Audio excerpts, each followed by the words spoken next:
Good morning, everybody, and welcome to the Sports Card here on ESPN2. I'm your host, Tad Kozaneski. This week's guest, Danny Barbara, former Washington Township graduate, an outstanding high school player, also an outstanding college player, also a replacement player with the Phillies. That's one of the reasons we're going to have him on. Also to talk a little baseball here to warm us up as we get ready for the baseball season. Danny, welcome to the program. Thanks for having me. Back to high school days, first of all, Washington Township, you played under Coach Bush. Tell us about those high school days. What years did you play? I played 83 through 87 at Washington Township High School. And when you think of Washington Township, always up there, top five, how were your teams when you played there? The 3 years that I played varsity, we were always ranked in the top 10, played in the Diamond Classic every year, and we were always ranked one of the top seeds to start the playoffs. Unfortunately, we didn't fare too well when it came playoff time. We always were eliminated. We faced that one good pitcher, and we were eliminated early those 3 years.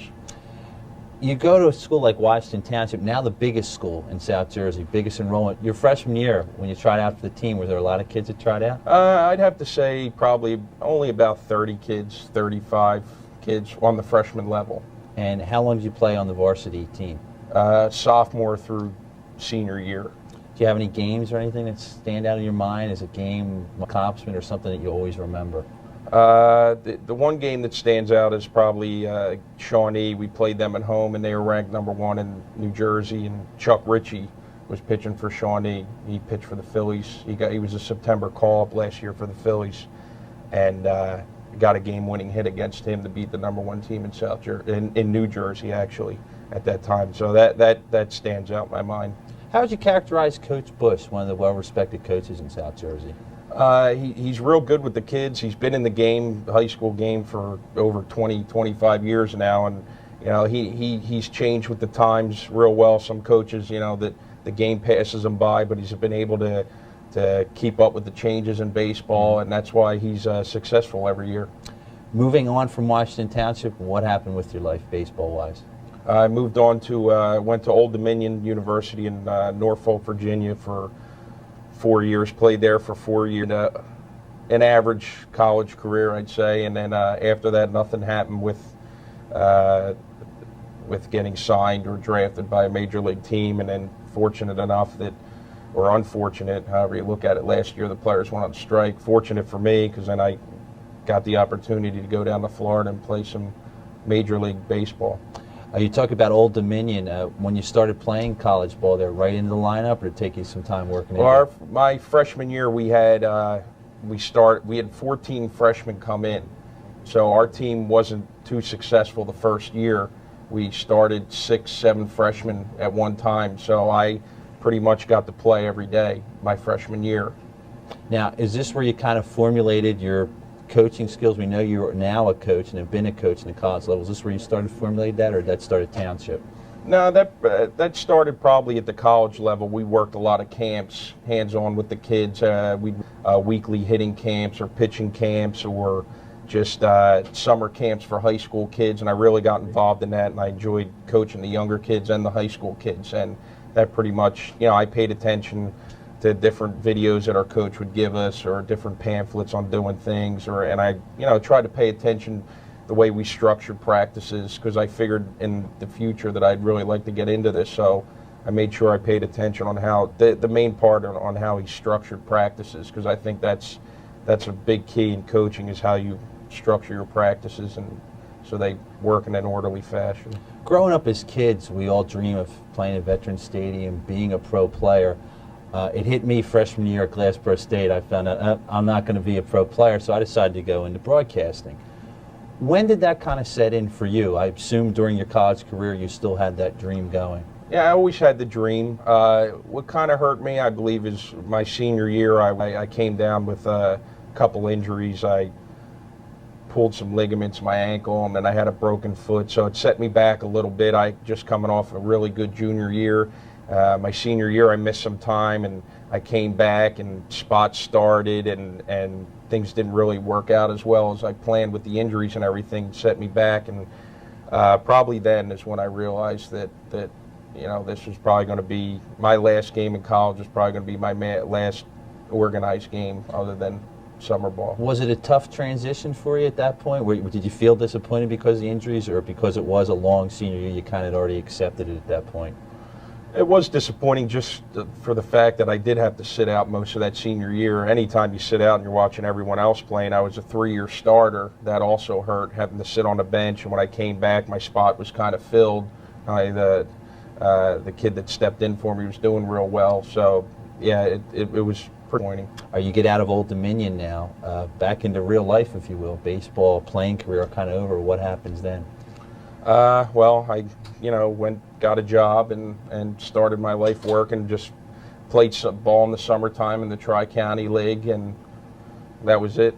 Now, were you a high school coach before Camden County College? Yes, I helped out with John Bush for 2 years. The 2 years previous that I was at Camden County, I helped him out as a kind of a volunteer, but I was there all the time, just helped him out while I was working and everything, trying to get my foot in the door.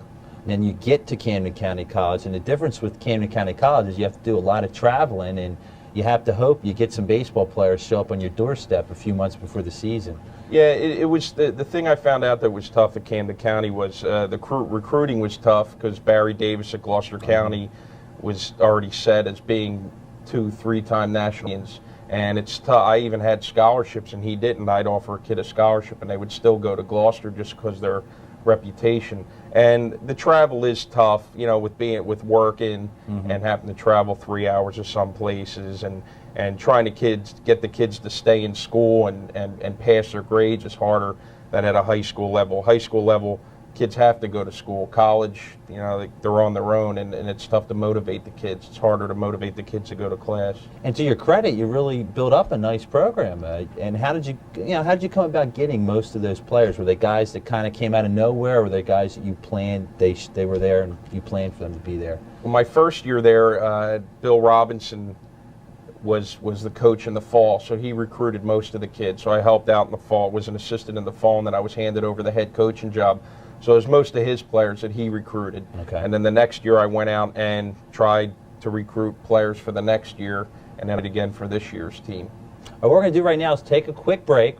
We'll finish up with some more questions about Camden County College, and then what it was like to be a replacement player down in Clearwater with the Major League Phillies when the sports card continues.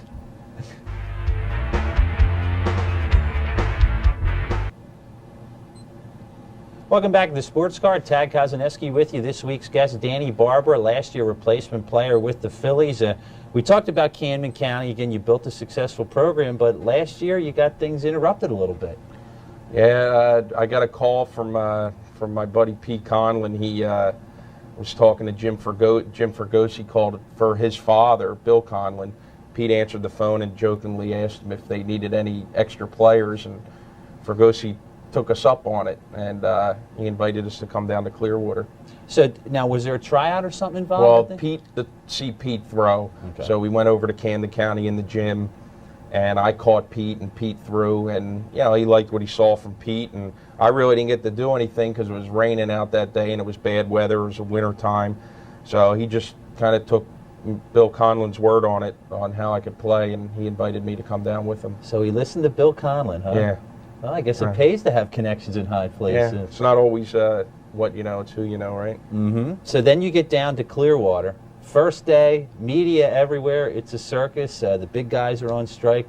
What was that first day like for you? Just showing up at the complex. I was kind of glad that I had Pete down there. At least I knew one person. Pete went down a week before I did, so he already started to meet a couple people, and he was hanging out with different guys. So I knew Joe Cipollone also, and Andy Albrecht from the area. So it was good that I just didn't come into it not knowing anyone, so I felt a little more comfortable.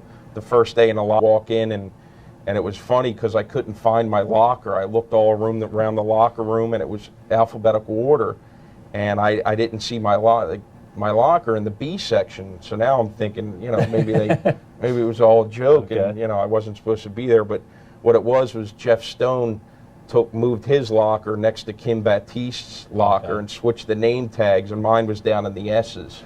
So we got that all straightened out, and they moved me back next to Kim Baptiste.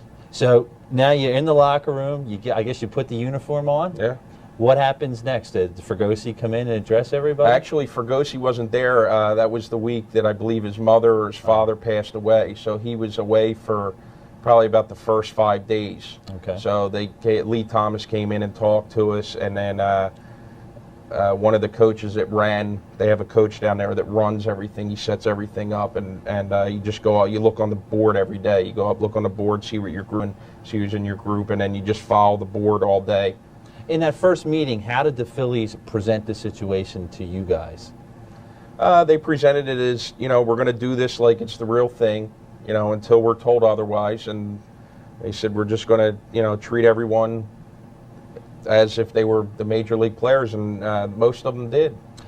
And the way the fans treated the players, I'm told, kind of changed from town to town. We had my brother on a few weeks ago here, and the Yankee fans up there were booing them, calling them scabs, you guys stink, go home, what are you doing on the field? But then he traveled to another city, and the fans loved him because these guys are everyday guys out there. How'd they treat you in Clearwater? They were real receptive to us. They cheered us all the time.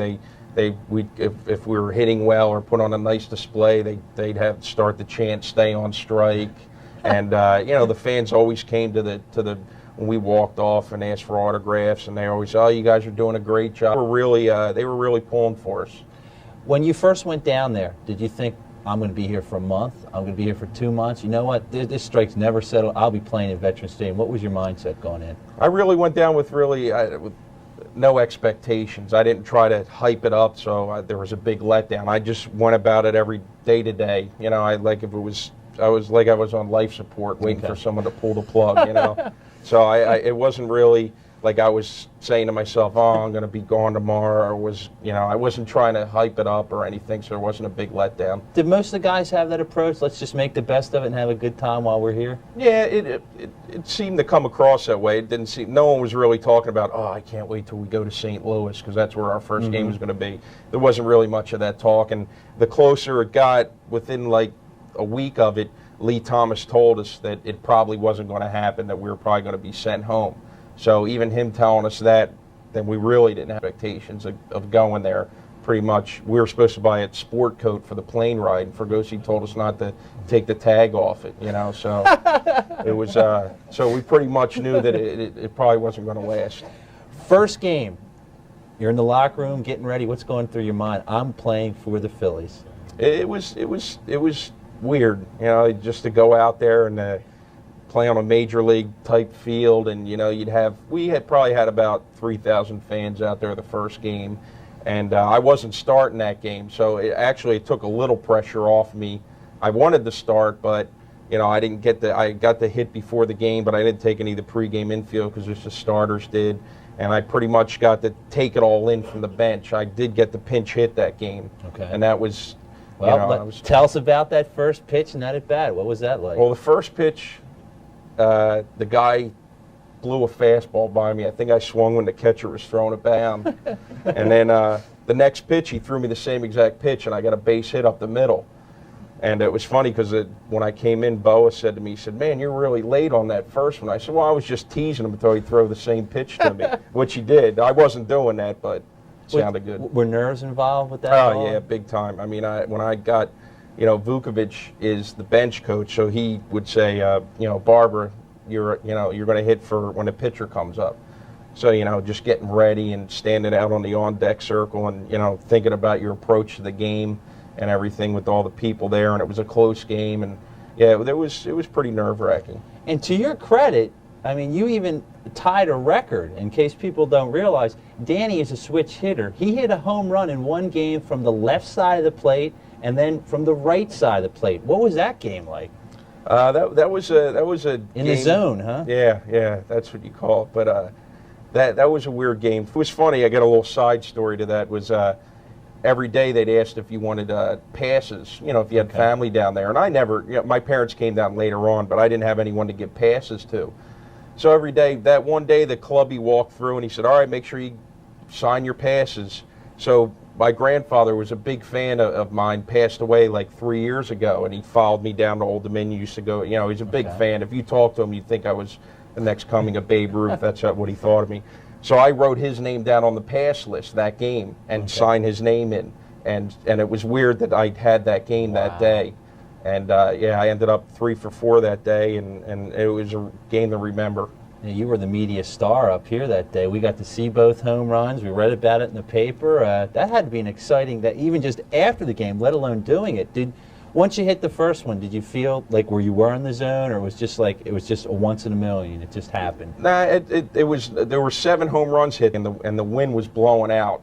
And even a reporter asked me, "Oh, well, the wind was blowing out." But I told him, I said, "You got to hit him over the fence to get one." But the first one I tagged pretty good, and it was my first time up, and I felt pretty good, seeing the ball good. And then I think I walked a couple times, maybe singled. And then my last time up, I got the bat right-handed, and that was a wind blower. I just got it up in the air, and I didn't even realize it until I got in the dugout. It didn't hit me, and then Fergosi's like, first replacement player to hit from both sides of the plate, and then it hit me that you don't really think about it when you're playing until after the fact that it happens. Well, speaking of guys who play baseball who don't hit home runs, pretty darn remarkable. I'm impressed. We'll take a break. We'll be back with more with Danny Barber in a moment.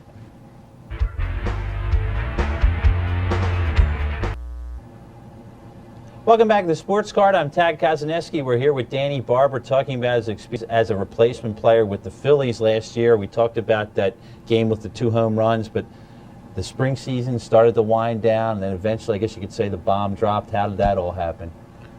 Well, they told us that pack our put our bats in, pack our helmet, we'll get the bats ready. Pretty much the clubbies packed everything else, your helmet, your uniform, so you don't have to worry about that. Just get however many bats, So I stuck like 4 bats in there like an idiot. I should only put 1 in there and then they told us to go home. If we were going, they'd call us to come meet that day. If we weren't, then we'll get a phone call that we're not going to be able to, that we're not going.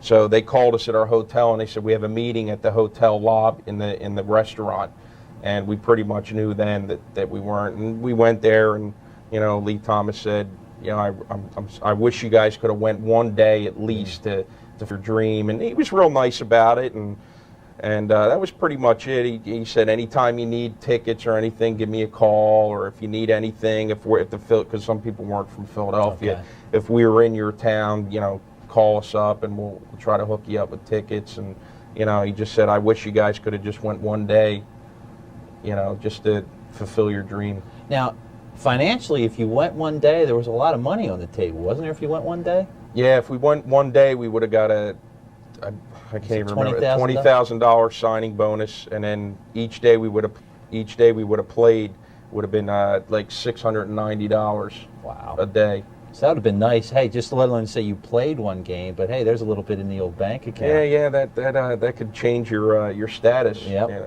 How tough was it to come back down out of the clouds, if you will? Your pro career now is over, and it's back to Washington Township, back to the real world.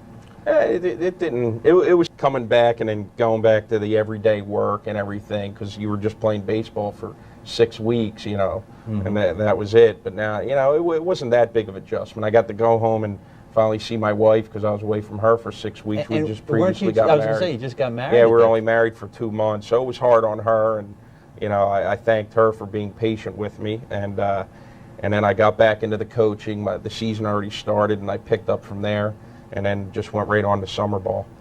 Did you get a chance to play on artificial turf at all?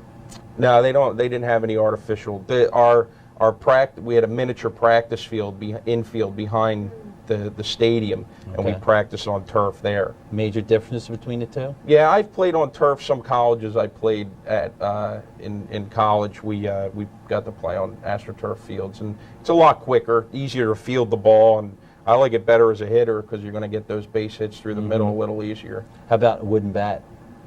It wasn't really that much of a change. I think I adapted pretty quickly. The first couple days was a little weird, but other than that, the sweet spot's a little smaller, and I always wanted to crack a bat in my hand, and I finally got that experience. That's something us young guys do. We grew up with aluminum bats. I mean, I have never even swung one in an organized game, so that first time must have been really, really interesting, to put it mildly.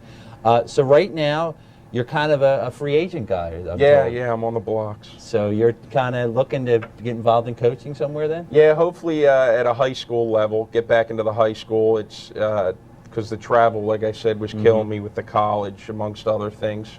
And right now, I did apply at one school, and I even talked to John Bush that maybe if things didn't work out at the one school, then maybe I'd just come back and help out at Washington Township, because I want to stay involved in the coaching aspect of the game. Looking back, one more question on replacement. A lot of people characterize it as, say, AA, AAA college. You played college ball. Did it compare to your college ball at all, competitive-wise? I played Division I college, and I played against a lot of good teams, and I think it was above the college level. Okay. I can't really rate it as far as single, double, AAA, because I've never really been involved in that area that long. So as far as comparing it to that, but I would say overall it was better than college, Division I college ball.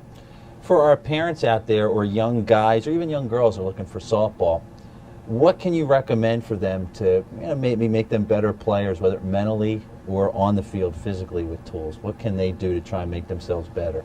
Well, just go out and practice every day, and kids' arms aren't as strong. They say, I never see kids out in the yard throwing the ball, or even playing wire ball or anything like that. So just be active in the sport, and just like anything else, you got to practice and stay with it, and just to focus on the sport and try your best at working hard. What do scouts look for? Pro scouts or college recruiters coming around looking for they talent? look for they call it the 5 skills: hitting for power, fielding, running, and your throwing arm. And they judge you through a 1 to 7 level, and the higher you try to get the complete package in all 5 areas. Do you think that running is overemphasized? Well, me being slow of foot, I believe it is. I mean, that's what hurt me, was my speed. And look at Cecil Fielder. I mean, if you hit the ball over the fence, you don't have to run fast. That's right, you jog. So that's something that, again, I've talked to scouts. Again, we're trying to get a scout on here as well. I just think, and they say, especially in this area, they say there's a lot of good players up here, and they just feel like that's something they can just throw people aside. Like if you or I or whoever tried out, speed is the first thing. If you can't run, you don't even get to hit. I think that's a little crazy. Yeah, that is, because I've been to tryouts where I ran a 7-1, 7-2, and then I'd go and hit, and I'd hit the ball, I'd hit real well, and they wouldn't even look at me because I ran the 7-2. And they want to look for 7 or under. What's 0.2 of a second? The theory is, real quickly, because we're out of time, can you teach hitting? You can't teach speed, but you can teach hitting. Is that true, you think? Yeah, you could improve your speed a little bit, but hitting, it's a lot. I mean, there's a lot of natural things involved in hitting also, but it's easier to teach hitting than speed. Thanks for joining us, Danny. Hopefully we'll see you out in the high school field soon. All right. Danny Barber, special thanks for him. I'm Tad Kozaneski. We'll see you next week, same time, same channel, right here on the Sports Card.